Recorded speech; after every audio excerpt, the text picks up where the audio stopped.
Well, hey everybody, it's Thursday, it's 6 p.m. Eastern. That means it's time for another blockchain update. As always, I'm Chris Bennett, your blockchain beard guy. Let's dive into the world of blockchain and see what's going on. Some pretty exciting stories in the headlines today. So the first one I want to talk about, the United States is now officially the top destination for Bitcoin and other cryptocurrency miners. This is the first time that the U.S. has eclipsed China for this title. A lot of this has to do with the Chinese Communist Party coming out a few months ago and banning the practice of cryptocurrency mining. Before that point in time, China held a little over 60% of the total hash power or hash rate on proof of work blockchain networks. But that changed almost overnight. And the U.S. has now replaced China because of that as the most attractive destination for cryptocurrency miners. Why is this? Well, for one, states like Texas boast some of the world's lowest energy prices, which is a major incentive to miners who compete in low margin industry, where their only variable cost is typically energy. If you're proof of work mining, you have two real big expenses.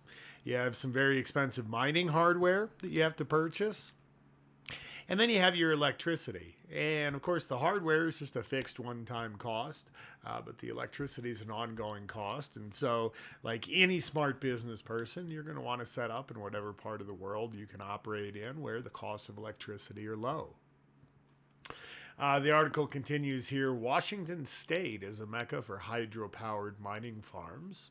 New York produces more hydroelectric power than any state east of the Rocky Mountains, and it also counts its nuclear power plants towards its 100% carbon-free electricity goal. Meanwhile, Texas's share of renewables is growing over time, with over 20% of its power coming from wind as of 2019. This shift towards zero emission clean energy sources has already begun to recast the narrative among skeptics that Bitcoin is bad for the environment. I'm not sure I fully agree with that part, that this is enough to convince the skeptics, but if you've been following the blockchain and cryptocurrency news over the past year, you know that one story that's been pretty prevalent has been the environmental impact that all of this is having. Bitcoin mining every year consumes more electricity than all but 5 nations on Earth. And of course, the concern here is not directly the amount of energy that's being consumed, but how that energy is being produced. A lot of it is coming from non-green or non-renewable sources. And that's leading people to be concerned about the overall environmental impact and long-term sustainability of blockchain and cryptocurrencies. So it's good to see that the community itself is wisening up, recognizing some of these trends, and making a push to use more and more renewable energy sources. Before Bitcoin miners started coming to America, companies across the country made a gamble that eventually, if adequate infrastructure were in place, they would set up shop in the U.S. That gamble is paying off. In the last 18 months, there's been a serious growth of mining infrastructure in America. We've noticed a massive uptick in mining operations looking to relocate to North America, mostly in the U.S. It says COVID played a role, but interestingly enough was Kazakhstan.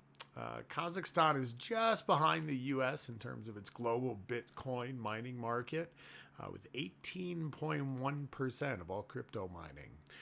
Most of this energy, it goes on to say, is coming from coal-fired power plants. And the Kazakhstani government just passed a new law signed by the president that will introduce extra taxes for crypto miners starting in 2022. So it looks like eventually some of those mining operations may move over from Kazakhstan to the United States. So interesting to see how just one drastic policy shift can have this big effect in the market. Of course, this was something that in the blockchain and cryptocurrency space had been a fear for a while. Having that much hash rate or hash power located in mainland China might be problematic for geopolitical reasons. Now we see that that's the case. So interesting to see the market kind of shift in response to all that. Next up, Coinbase. You probably know Coinbase. It's one of the most popular, if not the most popular, mainstream exchange. So Coinbase is an exchange where you can take your hard-earned fiat currency, such as US dollars or yen or euros, whatever your currency is, and exchange that for cryptocurrency like Bitcoin, Ether, Litecoin, etc. Well, Coinbase is now getting into NFTs. They announced a couple days ago that they plan to launch a marketplace that lets users create, collect, and trade NFTs, or non-fungible tokens. Of course, if you've been following the blockchain news, you also know that NFTs have been explosive this year. All this really got going earlier in the spring. You might remember that Twitter auctioned off their very first tweet. It was a tweet by Jack Dorsey, the CEO, saying, "Hey, I'm just setting up my Twitter." Sold for about $2.9 million worth of Ether. And that, of course, raised a lot of discussion about, is this the hot new trend, or is this kind of a foolish way to spend your money? But the NFT market has continued to grow this year, topping $10 billion in transaction volumes in the third quarter. Coinbase NFT, I guess what they're calling this new platform or offering, would also include social features and tap into the so-called creator economy. So it sounds like maybe they're planning a bit of a social network around this too, which would make sense given the nature of NFTs. You know, these are largely, at least at the present time, used for collectibles and pieces of digital artwork. And, you know, what's the fun of owning a unique, cool piece of digital artwork if you can't show it off and share it with other people? So the social features make a lot of sense. And of course, Coinbase is a pretty big name in the marketplace. So it'll be interesting to see how this goes. You know, I think blockchain is on the cusp of moving into a new era. If you look back at the internet, you know, for the longest time on the internet, if you wanted to have a web presence or a web page, well, you better fire up your editor and learn to write some HTML and some CSS, or you better go hire someone who does. And then along came tools like Wix and WordPress, and really made it easy for anyone with no technical skill to create a really nice looking, compelling, useful web page. And nowadays you can get pretty far without having to write a single line of code. It kind of seems like maybe blockchain is headed the same way. This could be a similar move for NFTs. Maybe just go on to Coinbase, create your NFT with a few clicks of a button, and you're off to the races. So it'll be interesting to see how NFTs expand out into marketing and branding. I think there are a tremendous number of opportunities there, but it's going to be exciting to watch this part of the market grow. All right, next up, El Salvador. You might remember El Salvador was in the news a couple months for being the first country to accept Bitcoin as legal tender. This happened back in September, back last month. So how's that program going?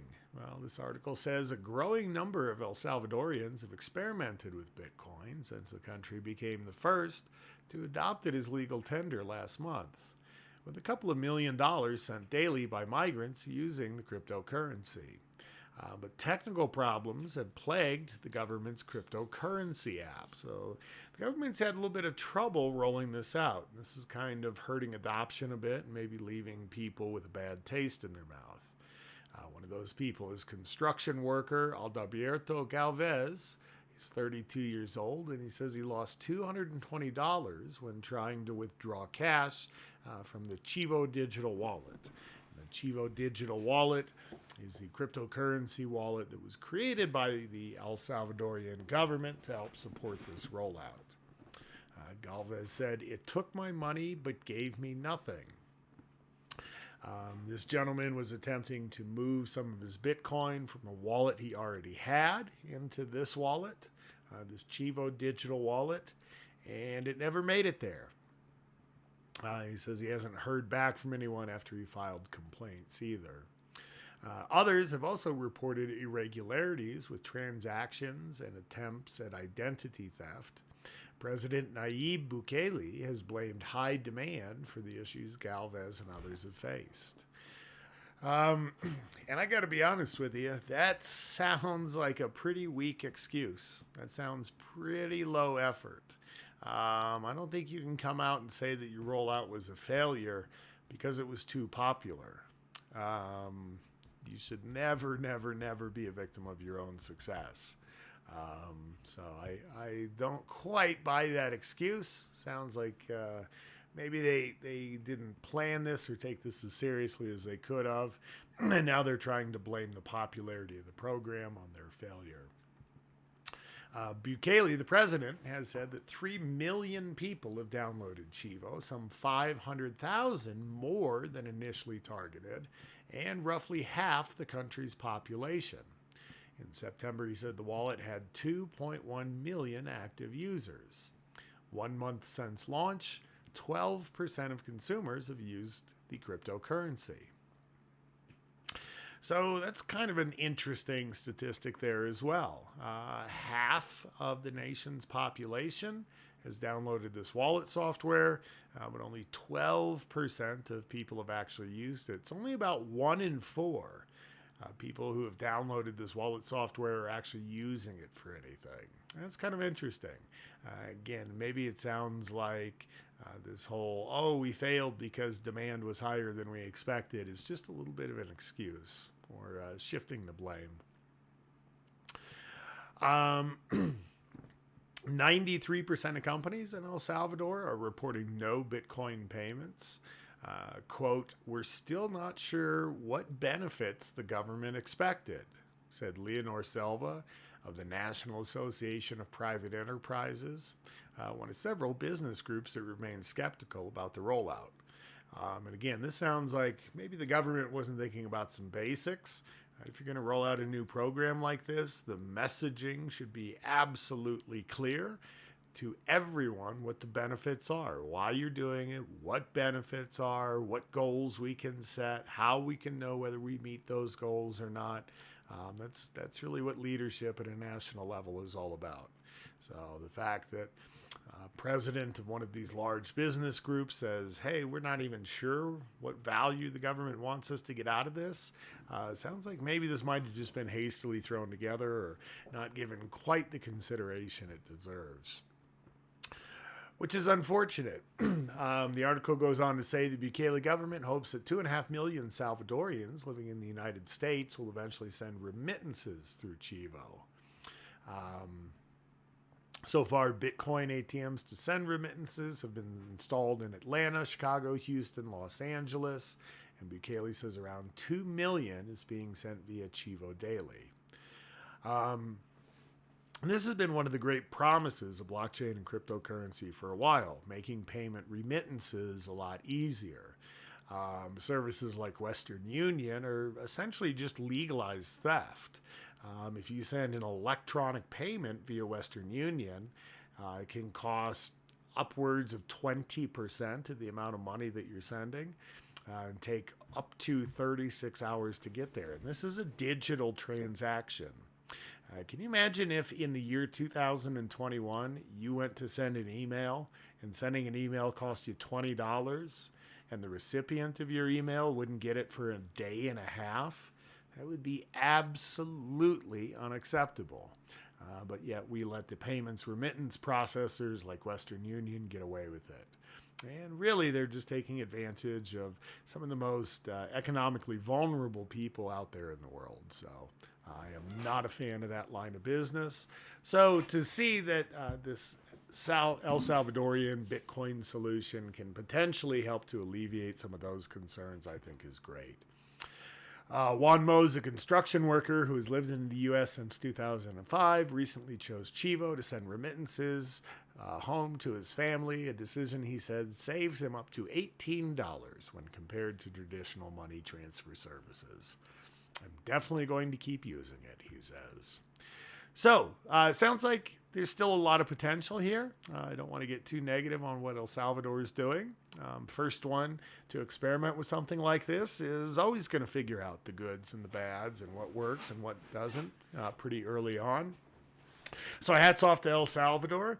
It sounds though like maybe they should have done a little bit more planning, dotted some more I's and crossed some more T's. But I fully support what they're doing. So next country to roll out something like this, maybe learn some lessons here. Take your time. Really make sure you're communicating the value of what you're doing. Don't be a victim of your own success. And maybe things will go a little bit smoother. And then last but not least, USA Today had a very interesting article, very sobering, about how the next big cyber threat isn't ransomware, it's killware. And essentially what this article is talking about is hacks and attacks have started to get a lot more sophisticated. We are seeing that cyber attacks are starting to specifically target critical parts of national infrastructure. And this has already resulted in a loss of life, and we can only expect this trend to continue.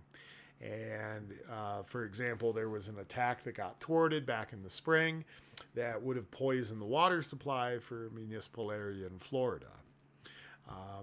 If that had happened, think of the ramification of dozens or hundreds of people dying from something like that, and just how effective holding people's literal lives at stake might be for someone who wants to collect a ransom.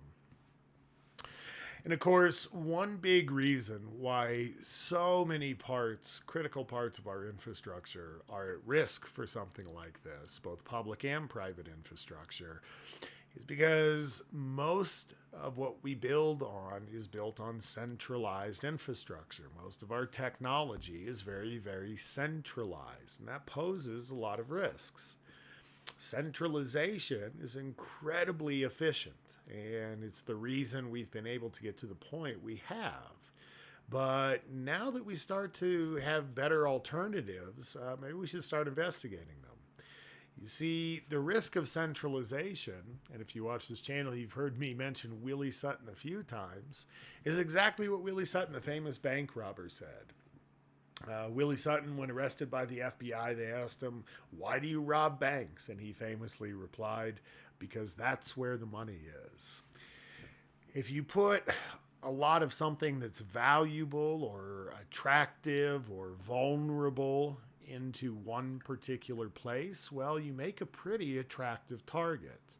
Remember, blockchain and Web 3.0 is all about decentralization.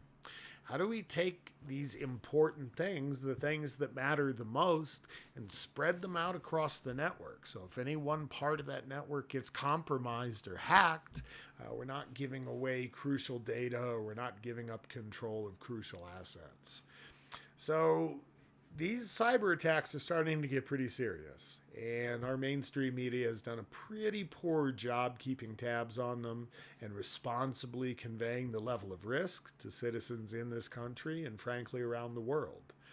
But we are just going to keep seeing the effects of these cyber attacks grow in magnitude over time, and we're going to start seeing, unfortunately, a greater and greater loss of life because of these types of events. Really is time, especially now while we're talking so much about infrastructure here in the United States, to think more about decentralizing our critical infrastructure. And blockchain can really be a great way to do that. It's one of the, I think, biggest areas for growth that we're going to see in the blockchain field over the next 10 to 20 years. Anyway, that's it. That's all I found in the news today that looked interesting. Hopefully this has been educational and entertaining for you guys. Of course, our goal here at Blockchain Update is to keep you updated on what's going on in the world of blockchain. It's a fast-moving field, and it can be a full-time job just staying up to date. That's why you tune in here every Tuesday and Thursday at 6 p.m. Eastern for Blockchain Update. So I hope you guys are having a great day. We'll see you back here on Tuesday for another edition of Blockchain Update. Take care, everyone. Until next time, I'm Chris Bennett, your Blockchain Beard Guy.